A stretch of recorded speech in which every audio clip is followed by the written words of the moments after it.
বই পড়ার পাশাপাশি সামাজিক নেতৃত্ব দেওয়ার মতো গুণাবলী তাদের কাছে তৈরি হবে, রাজনৈতিক নেতৃত্ব দেওয়ার মতো গুণাবলী তৈরি হবে। রাজনীতিতে চেয়ারে বসবে শুধুমাত্র খারাপ মানুষ, শুধুমাত্র যারা প্রভাব আছে, পেশি শক্তি আছে, তারা কেন? তারা বসবে তখনই যখন আমি জায়গা ছেড়ে দেব। আমি যদি মনে করি রাজনীতি আমার জন্য না, আমি শুধু বই পড়বো, তাহলে হবে না। কিন্তু আমি চেয়ার ছেড়ে দিলে কাউকে না কাউকে তো বসতে হবে, তখন অযোগ্য একজন বসে গেলে তার শাসন আমাকে মানতে হবে। আমি যদি শিক্ষিত সমাজ তৈরি করতে পারি, আমি নিজে যদি একজন সৃজনশীল শিক্ষিত সমাজের প্রতিনিধি হতে পারি, তাহলে আজকের এই যে রাজনীতি নিয়ে যে ঝামেলা, যে রেষারেষি, রাস্তায় যে নিরাপত্তাহীনতা, এগুলো ঘটতো না।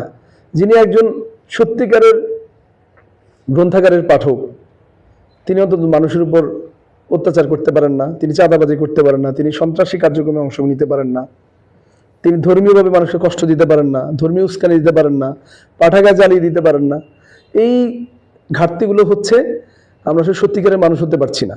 সত্যিকারের মানুষ হওয়ার জন্যে আমার আগে যারা, আমার কিংবদন্তি যারা বইয়ের পাতায় লিখে গিয়েছেন সভ্যতার শুরু থেকে শেষ পর্যন্ত, এগুলো আমাদের জানতে হবে। এগুলো যদি ধারণ করতে পারি, লালন করতে পারি, আমার বিশ্বাস আমাদের সমাজ, আমাদের রাজনীতি, আমাদের সংস্কৃতি কিছুটা হলে বদলাবে।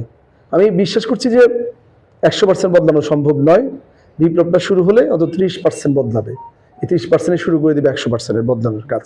এরপর আসি পাঠাগারের যে সীমাবদ্ধতা কেন হচ্ছে না। আসলে পাঠাগার তো অনেক ধরনের দেখলাম আমরা, যে রাষ্ট্রীয়, সামাজিক, ব্যক্তিগত হতে পারে। তো ব্যক্তিগত পাঠাগার আসলে ঘরে ঘরে তৈরি করছে। আমার ঘরে আমার যে বই ছিল, আমি সেগুলো রেখে একটা পাঠাগার তৈরি করেছি। সময় হলে আমি একটা বই খুলে পড়ি। বাইরে কেউ এসে এখানে পড়তে চায় না, পড়তে আসেও না। আবার রাষ্ট্রীয় যে পাঠাগার, সেই পাঠাগারের পাঠক নেই এমন না, আছে, কিন্তু আমি আমার ঘর থেকে গিয়ে ওখানে বই পড়তে যাই না। শিক্ষার্থীরা হয়তো তার প্রতিষ্ঠানের পাশাপাশি থাকলে পড়তে যায়, বা খুব জ্ঞান পিপাসু থাকলে সে পাঠাগারে পড়তে যায়। আর ব্যক্তিগতভাবে যে সামাজিক পাঠাগারগুলো প্রতিষ্ঠা হয়েছে, আমার মনে হয় এগুলো খুব বেশি দরকার।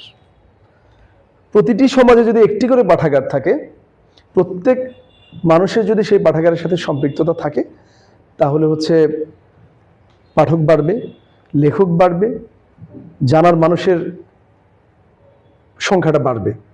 তো আলমগীর মাসুদ ভাইয়ের মতো আমরাও যেন সমাজে একটি করে পাঠাগার প্রতিষ্ঠা করতে পারি, সেই চেষ্টা চালিয়ে যাই।